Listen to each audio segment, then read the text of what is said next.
থাকবে জেলা ছাত্রদল, এরপর থাকবে সরকারি আজিজুল।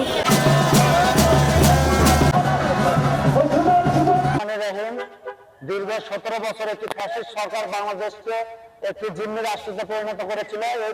এই প্রথম মনে হচ্ছে পয়লা বৈশাখ বাংলাদেশের জনগণ সকলে ঐক্যবদ্ধভাবে একটি নিজস্ব সংস্কৃতিকে সামনে তুলে ধরেছে পৃথিবীর সামনে।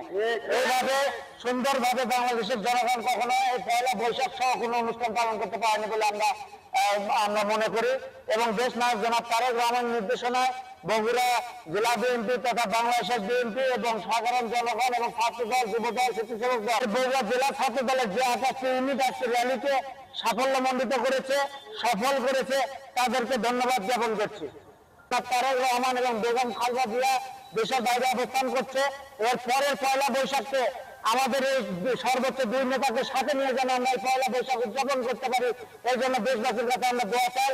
দেশের নেত্রী বেগম খালেদা জিয়া অসুস্থ, তার জন্য দোয়া চেয়ে আমি আমার কথা বলা শেষ করছি। আসসালামু আলাইকুম।